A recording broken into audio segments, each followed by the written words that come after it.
You're listening to an Airwave Media Podcast.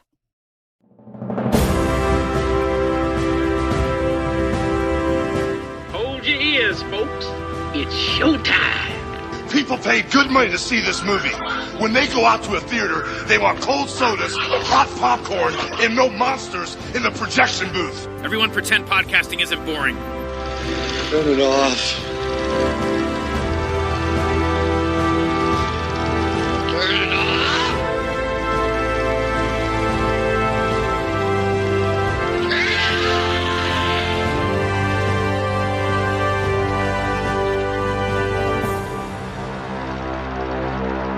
Justin Berger, the author of The Empire Strikes Back Unauthorized Timeline 1975 to 2020. Tell me about yourself, sir, and tell me how you came to write this book. I mean, I've always loved Star Wars since I was a kid. But, you know, as you grow older, you kind of move away from things. And Star Wars was always a part of my life. Like, it was always in the background in my mind. And, you know, I would see things come out, like the Timothy Zahn novels came out in the 90s. And, you know, I wasn't really huge into Star Wars, but I still had to have them and read them and loved them, you know, as things progressed. You know, I'd see Star Wars pop up here and there, little things where I would see an action figure at the store and be like, oh, that's cool. And I'd pick that up and just put it in storage or something. I don't know.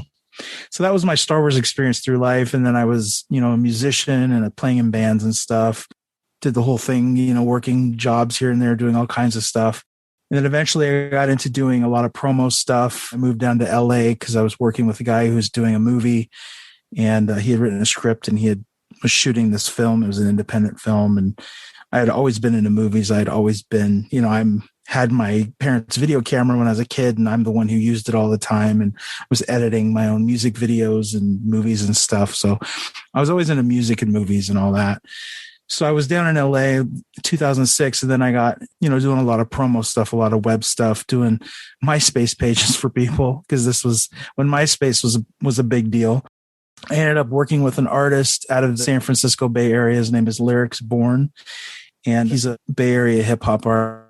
I ended up doing a MySpace page for him, and his manager hit me up and was like, hey, we might be interested in having you run his official MySpace page. And that's kind of launched me into that thing where I was back into music, but I was more behind the scenes. And then I ended up down the road becoming his manager. And, you know, I was in the indie music scene for, you know, like 15 years. As time progressed, you know, Star Wars was obviously still on my radar. The sequels were going to come out. And so around that time, you know, I started getting this buzz again. I was like, oh, Star Wars is coming. And, you know, they're going to use the original actors and everything. So it was really exciting at the time. And I remember I was with she was my girlfriend then, and she's my wife now. We were living together in this apartment, and I was in San Francisco Bay Area. And I remember very vividly, and I was just like, I want some Star Wars curtains. I was just like, for some reason, I just had this urge that I needed these Star Wars curtains. So I went on eBay, I found some Star Wars curtains, and then that led into like, you know what, maybe I need a Millennium Falcon. And I went and found like a vintage, you know, Millennium Falcon, and it was in the box and everything. And this was when prices were a lot, you know, less crazy than they are now. That all of a sudden sparked this huge resurgence of Star Wars, especially vintage Star Wars for me. And I started buying mint on card figures and ephemera and all this. I mean, now I have a huge collection, but it was weird how it had been like just a little tiny part of my life. And then boom, all of a sudden it was like it was huge. And then everything came out. And then what led me to the book was a couple years after that. I am getting there. And what led me to that point was I joined all these Facebook groups and, you know, seeing all these people posting all this behind the scenes stuff. And, you know, because there's people obviously more nerdy than you or I on the internet, and God bless them. I would see this stuff posted, and these guys would just be like, oh yeah, this was taken on this date and by this person, and, you know, X, Y, and Z. And they would have all this information of what happened behind the scenes. And it was so specific. And I kept seeing this stuff pop up again and again. And then I kind of started keeping track of it, and I started saving all the pictures, and I would keep little notes to myself, and it started building. And I said, well, I've never seen anybody do like a timeline to just kind of showcase, you know, from the early conception. And I mean, there's Rinsler's book and all that, which has a lot of information, which I actually took for my book, like the dates and whatnot. But, you know, his is it's kind of a timeline, but it's more of a behind the scenes kind of a general thing. But I wanted to I had the idea. I was like, what if I just created a timeline where it's really simple. It's just, here's all the dates in order as they happened, throw in some pictures, throw in, like I have some call sheets and whatnot. And it just the idea just popped in my head. And I was like, well, nobody's really done that. Like I'm thinking of doing it. And I just thought, you know what, I'm just going to do it and see what happens. You know what I mean? So I just started collecting all these dates and I did all this research and I was looking at like old Starlog magazines and all the old newsletters from the fan club and interviews with people. And, as picking people's brains, I reached out to a couple people like Craig Miller, who used to be the fan relations guy for Lucasfilm back in the 80s. And these were all on Facebook because these guys are on Facebook now and they're retired, but they're like, oh yeah, I'll talk about Star Wars. But I would ask some of these guys questions and most of them were like, I don't remember when that was. It's just like, that was so long ago. Like I could give you a general idea, but I don't have specific dates. And there are a couple of people that had specific dates and all that stuff, but a lot of it was just research and just looking, old interviews and, other books and just accumulating like all of these dates. And the more I got, the more robust it became, where it just became like this massive list. And I was just like, okay, this is cool. And that's when I started putting it together in a book format. And by the time, I'd finished, I had like almost 300 pages and I was like, wow, okay. So that's when I really kind of started hunkering down and be like, okay, I'm going to do this as a book. I'm just going to self-publish it. It's going to be unofficial because I have no desire to try to go through the Disney channels. And I did some research on, like if you do an unauthorized book, what does that require? And what does that mean? And I mean, essentially it's just like, if they don't send you a cease and desist, you're fine, which I never got. And I wouldn't expect to, because my book is so small. I mean, I have not sold that many copies or anything. It was more a labor of love. And I wasn't trying to make a ton of money off it or anything. And I didn't expect Lucasfilm to come knocking on my door like, well, what are you doing? And it's like, it was just a labor of love thing. I just printed it through Amazon and I just thought, whoever wants this, just buy it. I think you'll enjoy it.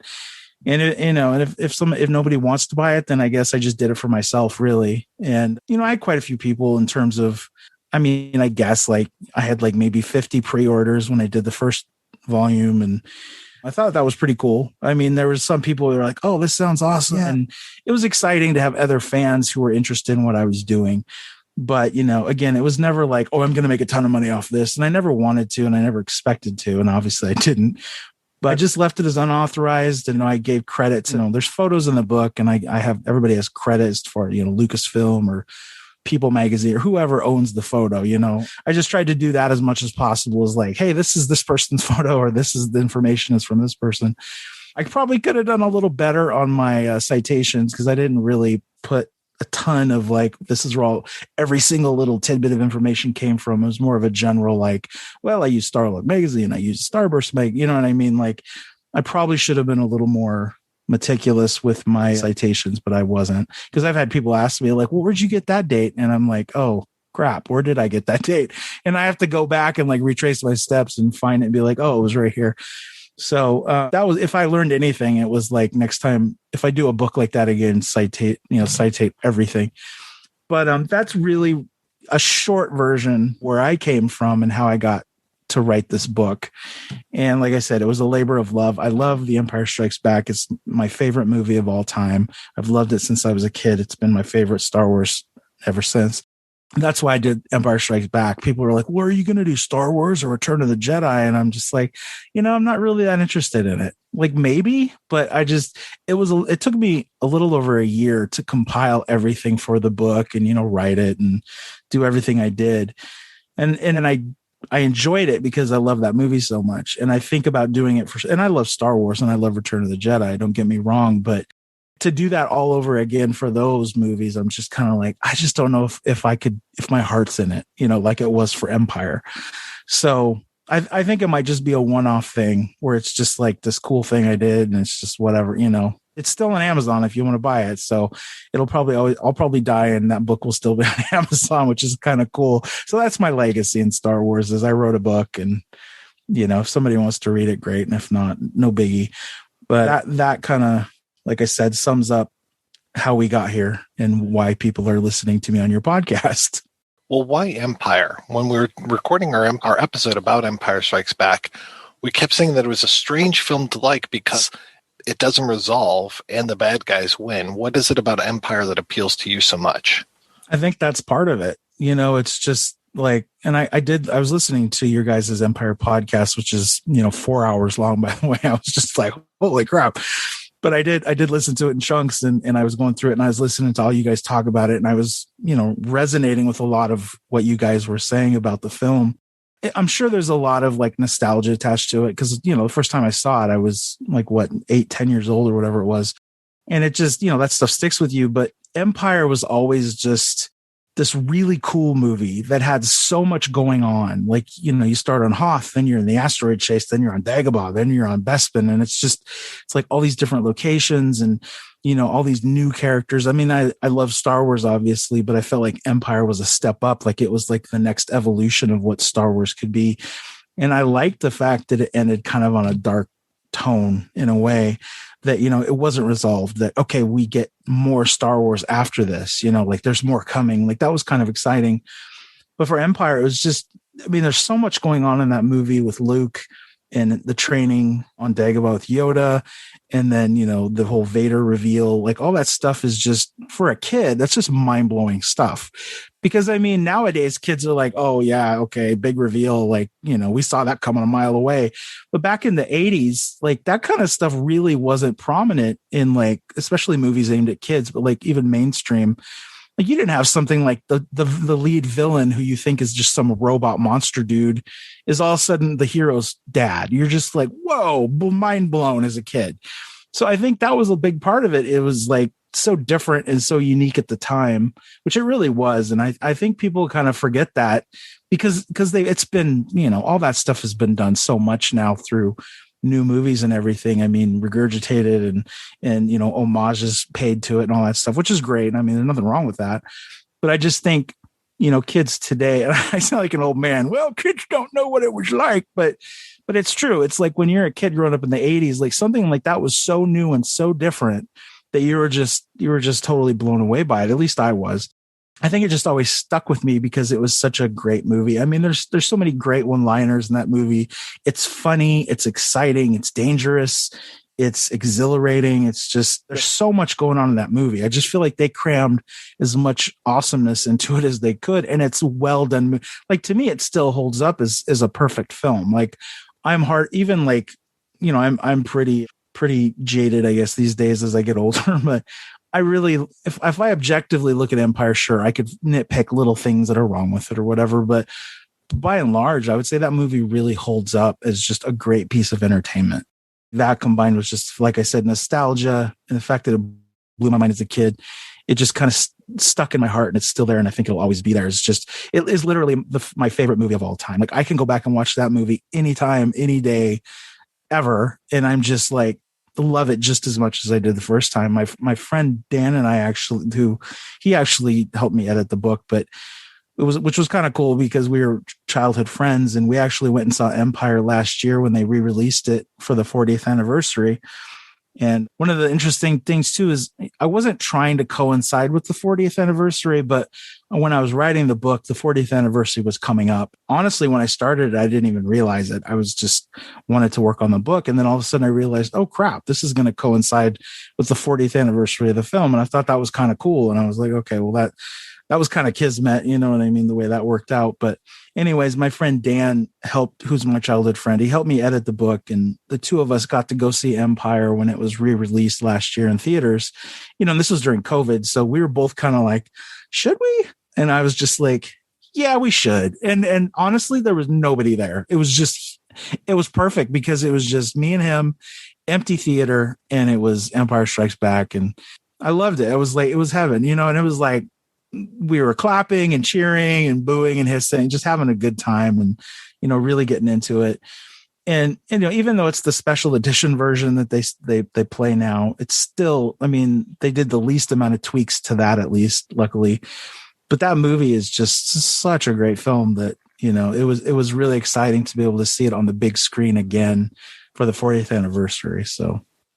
Well, the book really helps crystallize what was going on when and where, which I really appreciate. I mean, I appreciate all of the stuff that leads up to the shooting, how many moving pieces there were, and then during the shooting, talking about we've got special effects going on in California, we've got shooting going on in Norway and England, and being able to see those things going on concurrently through the timeline format of your book was really helpful and really helped show just how much work it entails to make this feature film. I mean, that's kind of why I made the timeline, because when I was putting it together, it was cool to look at it in a linear fashion like that. Because a lot of behind the scenes book and stuff, it doesn't really work like that. They just kind of say, well, here's everything they did on Hoth, and here's everything they did on Bespin, and here's, everything in Dagobah. But it doesn't really take you. I mean, Rinsler's book does come close to it because he kind of does it in order a little bit. And I did get a lot of dates from his book. But, like I said, I kind of wanted to trim all the bells and whistles down and just keep it really simple. And for anyone who hasn't read the book or looked through it, it literally is just a date. But it'd be like March 15th, 1979. And then under that, you would just have bullet points, and I would just put everything that happened on that day that is related to Empire Strikes Back. So March 15th, 1979.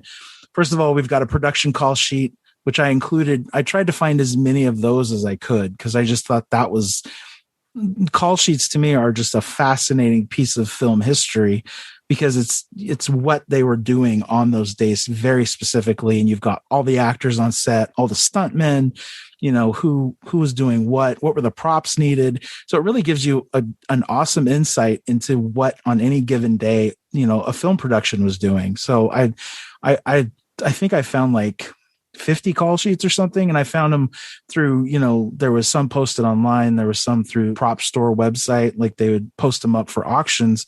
And I would just find them on there. And then I ended up reproducing a verbatim for whatever was on the call sheet.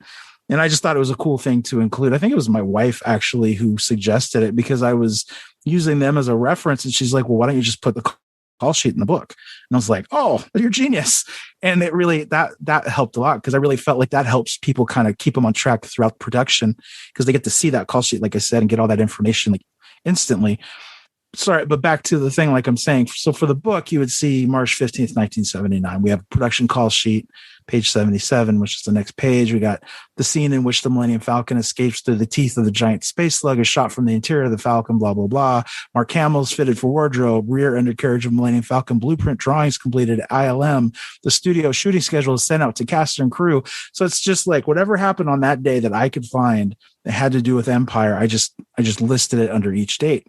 And it's really simple, and it's really trimmed down. You're not getting a lot of fat. You're just getting the basic, information. And I just thought that was, for me, it was just fascinating. So when I put it all together to see, like you said, the evolution of the film, because I start back even with like Splinter of the Mind's Eye, because that to me, that was going to be the original sequel to Star Wars. And I thought, well, I kind of want to include that, because Splinter, in a way, I mean, obviously it was a book, but it transformed from Lucas deciding, okay, Splinter of the Mind's Eye is going to be my cheap, because he didn't think Star Wars was going to be successful. So in his mind, he's like, okay, we might make a little bit of money, so we'll make this cheap sequel movie, Splinter of the Mind's Eye. Harrison Ford won't be in it. It'll just be Luke and Leia, Vader, blah, blah, blah.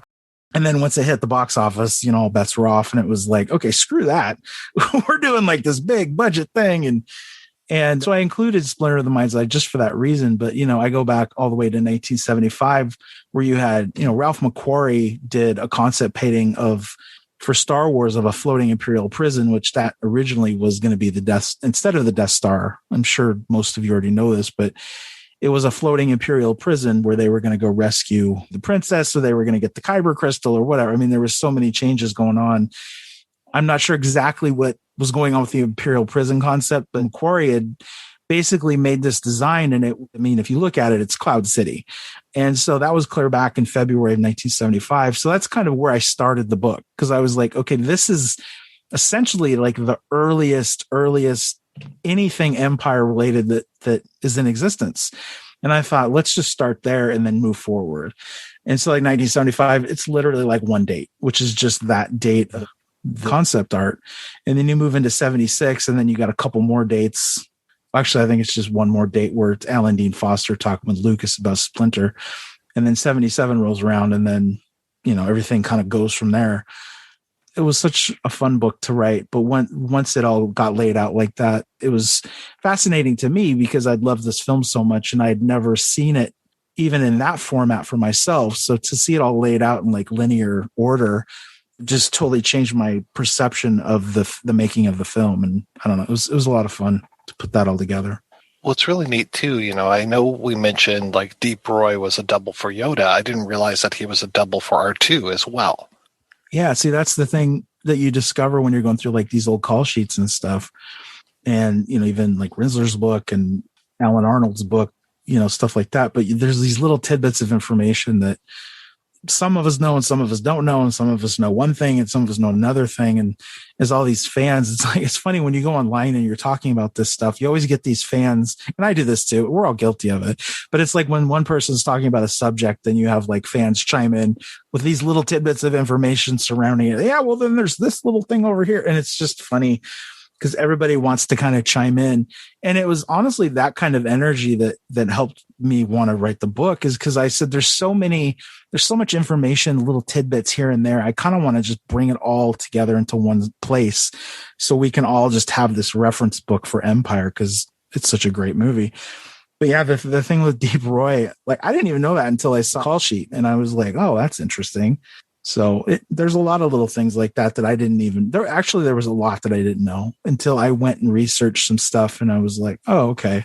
Just, like Luke stunt doubles, Carrie stunt doubles, and how, there's different stunt doubles or different stand-ins and stuff like that. It's just, I don't know. It's fascinating stuff to me. Most people probably could care less, honestly. They're just like, I just like the movie. But for those of us who are like nerds about this stuff, like you and I, it just, we feed off that stuff. I feel like it's just like, oh, like every little tidbit of information, you love it, Well, and it's so great to set the record straight because, there were people that worked on the film that are not in the credits. And so here you have their names in black and white. And it's like, yes, they were involved in this, unless they didn't show up on the day, but they were on the call sheet for it. I talked to Mike Edmonds recently about his role in Time Bandits. And it's like, I heard that you were in Empire Strikes Back, and indeed he was, but it's one of those like seeing it on the call sheet again. It's like, great. Okay, good. Let's have all of the, and I love how they're not Ugnaughts on the call sheet. They're Hogmen. It's like before they started the merchandising and naming the figures and those kind of things. And that's the other thing I love too, is just there was an army of people involved when it came to marketing. I mean, we know how poorly marketed and merchandised the first film was, the whole scandal around not having action figures in time, but to see how they start to roll out Empire, and to, especially like once you get into 1980, how it's just like Burger King's going to run this promo. We've got this, we've got that. And just, my God, just the amount people and companies that were involved in marketing this thing is just fantastic. It was very different because, I mean, again, I think George Lucas was just like, okay, Star Wars isn't going to be that big. We'll probably sell some shirts at conventions or something, whatever. So, I mean, I don't think he was obviously he wasn't fully aware of the impact Star Wars would have. And nobody was. I mean, everybody was just kind of like, okay, if this, if we have a small sci-fi fan base, great. We can make some money off of these guys or whatever. They'll buy anything, is what Lucas had said at one point, or they'll go see anything that's sci-fi, So it wasn't really, they obviously weren't prepared for what happened, because everybody then wanted anything and everything Star Wars. And that wasn't the first time marketing for a movie merchandise was so big. I mean, Jaws came out before Star Wars. And when Jaws came out, I was doing research on that too. And Jaws was massive. Like Jaws merchandise was everywhere. I mean, there was t-shirts, there was puzzles, there was games, there was just anything that had a shark. They would just slap it on anything and just put it as Jaws. Well, there's the kid in the movie that has a Jaws t-shirt on. Oh, really? Crazy. I didn't notice that. Yeah. I think he's on the ferry coming over for 4th of July. That's awesome. That's just cool. I could be wrong, but I felt like Jaws was really the first blockbuster, even before Star Wars, that really people just, went crazy over. And then when Star Wars came out, it just took it to a whole nother level. And I'm sure Spielberg was like, holy crap. Like, I mean, Spielberg knew it was going to be a hit. I remember reading him telling Lucas that, like, he was the only one who said this is going to be a hit. Everybody else, in Lucas's circle was like, oh, this is corny, dude. This isn't going to do anything, like, whatever. And they didn't even care. And I think that's what kind of pushed George into this mindset of like, this will probably, make a little bit of money, but I'll go on and do something else, and then try to make the sequels down the road. But then Spielberg was all like, this is going to be a hit. I can just tell. And he was right, obviously. So what I was talking about back with the marketing with the book is one of the things I wanted to include was things beyond just the movie itself. I mean, obviously we talk about production and all that, but included in the book, I had basically anything related to Empire, whether it was merchandising or the soundtrack release or when the soundtrack was recorded, like you said, Burger King, when they put out their promotions, when Kenner was putting out their action figures. It was basically anything and everything tied to The Empire Strikes Back. I wanted dates. I wanted to know when it happened. And, there's times where I couldn't get an exact date. So I would just put a month and a year. Sometimes I would just put the year. I would have to say like, early 85 or whatever, because some of this stuff is, you just don't know. Either I couldn't find it or I didn't talk to the right people, or it's just lost to the passages of time and nobody knows or remembers.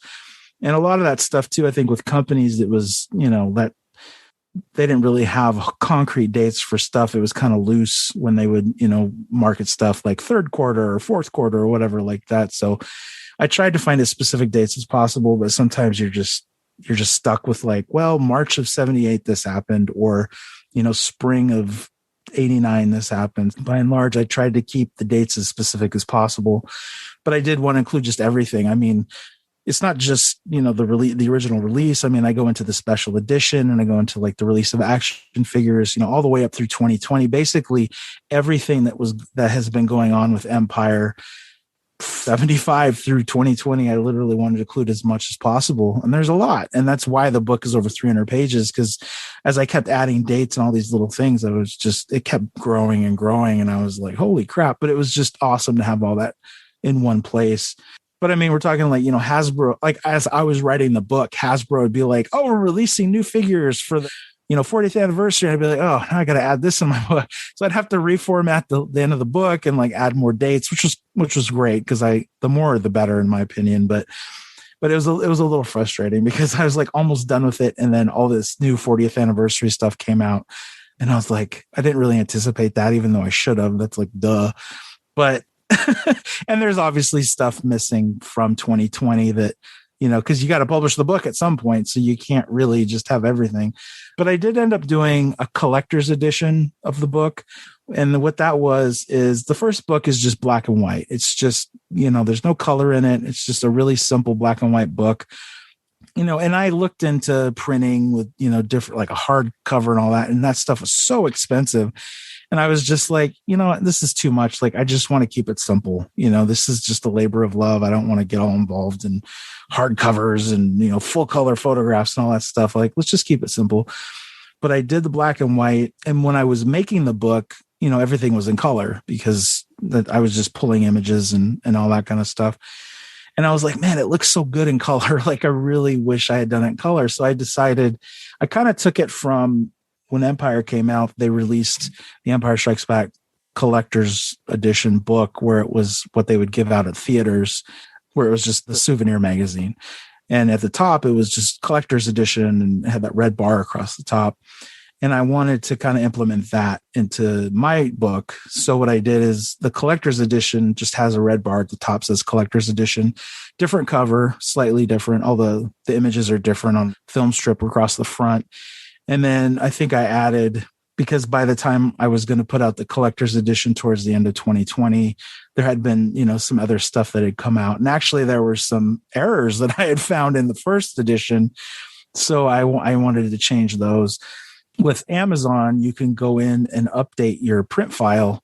And so what'll happen is you'll just update it and then they'll just, start printing that book.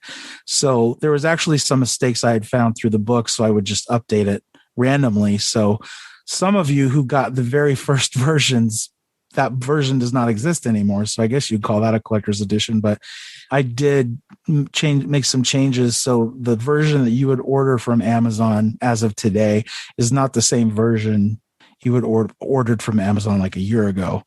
And I mean, it's nothing big. It's just like a couple dates here and there, or, little minor things. Like, I think there were some spelling errors where I looked through it and I was like, oh, and then I wanted to fix that because I'm a perfectionist. So, but the collector's edition fixed a lot of those little things, added some new dates, and I made it in full color. And I knew it was going to be more expensive, and it was, because Amazon charges you almost twice as much for color books than it does black and white. So I had to up the price, and I didn't get nearly the response I got on the first book for obvious reasons. And I didn't expect to, to me, it was just kind of a fun thing. I just thought, okay, well, I'm just going to do this short run color version more for me, honestly, because I just wanted it in color. And so I just did it. It was only available for a short time. I said, this is going to be available. I think it was like 3 months, 6 months. I don't even remember. I have to go back and look, but I just did a really short run of it. It was going to be it's available from here to here, and then it's done. It's never going to see it again. And that was it. And so if anybody has one of those, it's like that, it's a collector's edition in the truest sense. So, and it's not like I'm expecting it to like be valuable or anything, but I know how the collector mindset works because I am a collector, and it's like you want every variant, every variation. And so I kind of just did it for fun, in that regard. But yeah, so I would say the version that you can buy now is the most updated current version. And there might be one or two little mistakes, unfortunately, just because something this massive, it's hard to really get in there and just find every single little detail.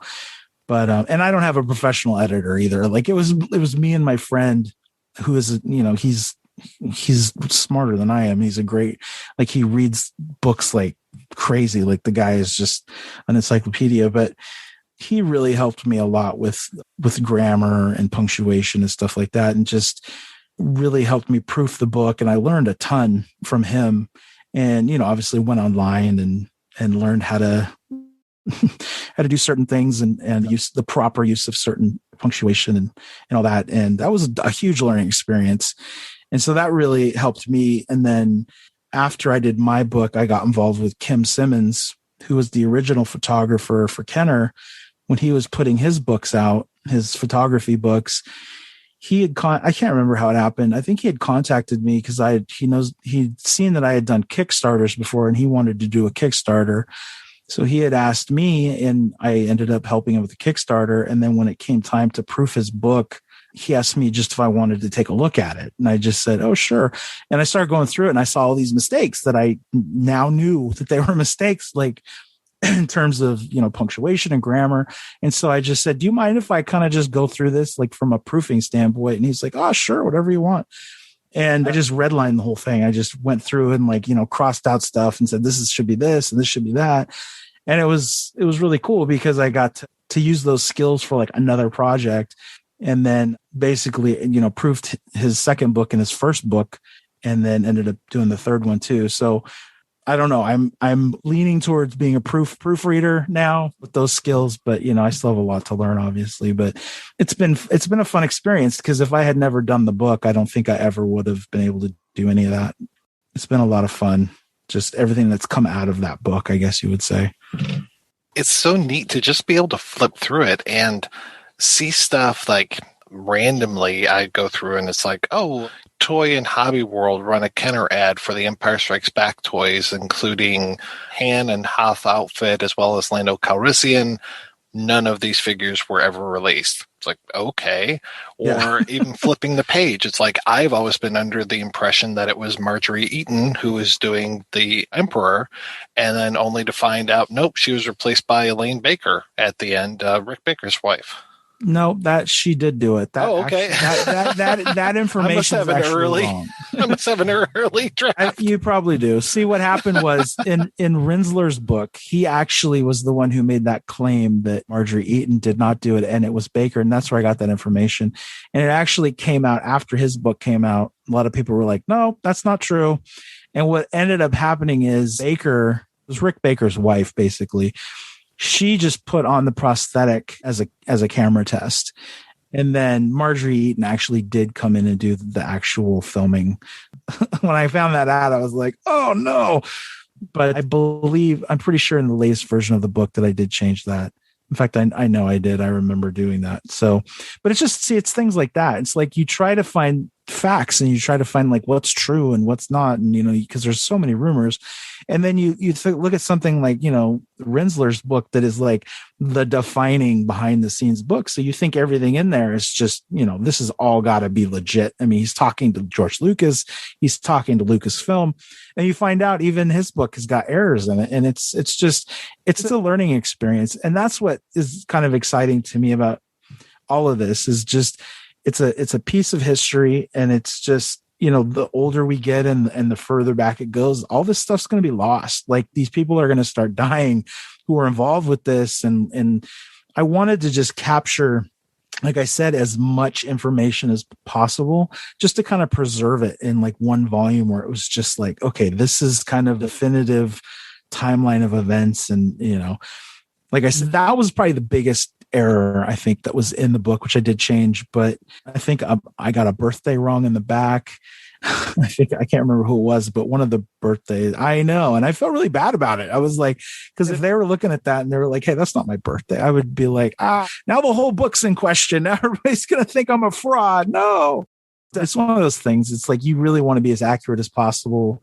And I really tried to be. I really tried my hardest to make sure that every date on here, I found somewhere, and I did. But again, even those sources can be wrong, and so it's like, you kind of just got to go with your gut and kind of go with what is out there.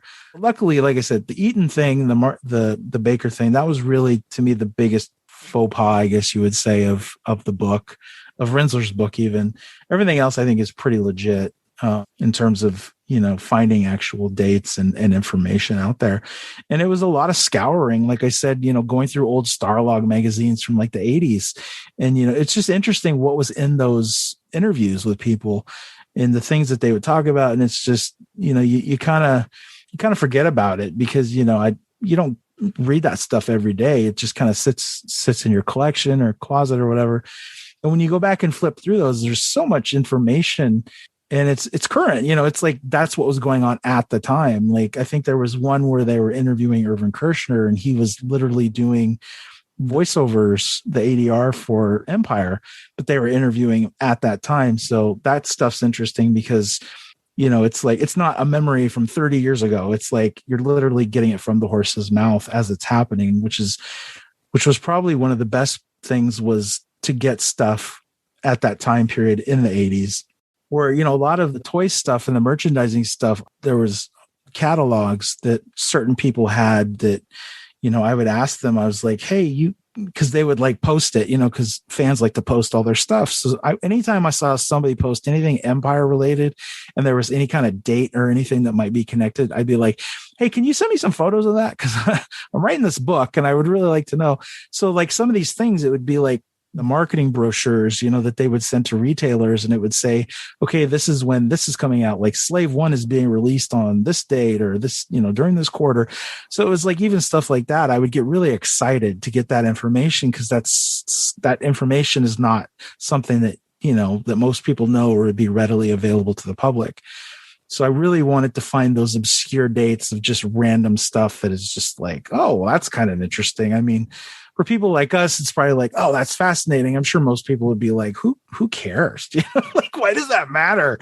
But I don't know. It's just, to me, it's history. And obviously, as the older you get, the more nostalgic you get and stuff, and you want to hold on to that history. But I don't know. I just thought it was important to conserve all this stuff in one volume, in one place, as a reference book. So, fans 20, 30 years down the road could like pick up this book and just be like, oh, that's cool, I didn't know that. Or I don't know, stuff like that. I just felt like it needed to happen. It needed to be done. So what are you working on now? I am throwing around ideas for another book. Actually, I'm thinking about this book that I want to write. I don't want to get too into it because I'm not sure exactly the concept. I mean, I do know the concept, but it's a little vague in my mind. But I want to write a book about fandom. And basically what I want to talk about is how different fandoms have done different things for their favorite, franchises or whatever. Like some of the things I want to talk about is how fans have saved TV shows by doing crazy things to save certain shows, like send in spoons or send in, vegetables or whatever. Yeah. Was it like potatoes for Jericho or something? I can't remember what that was. I think it was something like, I've been doing the research and there's a lot, and it's been going on for a long time. Even the original Star Trek, there was a fan writing campaign to keep it on the air for a third season so it could get into syndication. And if it hadn't been for that fan writing campaign, it wouldn't have happened. So this kind of stuff has been going on for a long time, and the internet has just made it more prolific and more, prevalent. But it's kind of interesting. I kind of want to go back and look at the history of fandom and how fans have not manipulated, but kind of like, I guess, had a hand, in their favorite franchises, good or bad. You know what I mean? Like, I want to explore, how they've saved TV shows. I want to explore the fandom menace with Star Wars, how some fans are very toxic, and, all avenues of it. It's a really kind of amorphous blob in my brain right now of how I want the book to be, but that's really my next project. And right now I'm just kind of doing research on that. And I didn't realize how many shows there actually were saved by fans. It's really fascinating. I thought it was like, like I could count on one hand or something. But when you start looking into it, it's like, wow, there's like 20 or 30 shows just off the top of my head now that I know that were saved by fans. It's crazy. So that kind of stuff is very interesting to me. And I hope it's interesting to other people, but that's the next book project that I'm kind of working on. And then I'm currently proofing another Star Wars book for a friend of mine who is putting out his own. I don't want to give too much away because he hasn't said anything about it, but I guess it's kind of a timeline book. It's a little similar to mine, I guess, but he's spanning all Star Wars from like any era, any time, whatever. And I think that's why he hit me up, because he thought like, wow, you've already kind of done something like this. So, but he hit me up and he asked me if I wanted to kind of proof his book, and I said, sure. And so we've been working on that for a couple months now, and that's been fun and interesting. And I look at it as like when I'm proofing these books, like the Kim Simmons book and this guy's book, it's like it's Star Wars. So it's like I'm passionate about it and I know the content. And I'm wondering if I was to do a book that wasn't, if I would want to do it, if I would be like, this is kind of boring. I don't really want to do this. So if I can just proof Star Wars books, I think I'll be good. Can you make a living doing that? I doubt it. But, a little residual income never hurts. And it's fun. It's fun to be hands-on with stuff like that. So is there a good place for people to keep up with you and your stuff online? If people are interested in the book, they can go to TESB, which is obviously The Empire Strikes Back. So TESBtimeline.com. All you'll find there is a one-page website where it basically just has the book, some pages from the book, little description as to what's in the book, and then a link to Amazon where you can buy the book and a little bit about me or whatever. But that's pretty much all that's there. I'm on Facebook, Justin Berger. You can just Google me and I'll pop up. I may not add you as a friend if I don't know you, but I do have an Empire Strikes Back timeline Facebook page, which you could just Google that and I'm sure you'll find it. I'm on Twitter at TESB timeline and then Instagram at HKL Films. So that's pretty much how to find me. I'm not hard to find. There's not too many Justin Bergers. Every time I'm online and I type my name, they're like, I thought you said your name was Justin Bieber for a second. And I was like, please, no. Well, hey, thank you so much, Justin, for your time. I really appreciate this. It was so great talking to you, and I cannot recommend your book enough. It is just so filled with information and such a valuable resource. You talked about how you're doing this for posterity, and I love that you're doing it. And I feel that more people really need to realize, like, hey, yeah, everybody involved with this eventually is going to pass away, and here we have this document of what really went down. So thank you so much. It's been a pleasure. And, there's obviously lots of books out there about this topic. And, if it wasn't for like Alan Arnold's book, Making of Empire Strikes Back, or the Journal of the Making, Rinsler's book, like all those guys obviously are like the rock stars of this stuff. But if it wasn't for them, I couldn't have made my book. But I'm glad I could offer a small little little piece of Empire history. It just, I'm really happy about that. And I hope more than anything, I just hope people enjoy the book. That's really what I want, is just somebody to look through it and enjoy it and be like, wow, this is cool. That's it. Well, thank you, sir. This was great. Thanks, Mike. Would love to come back.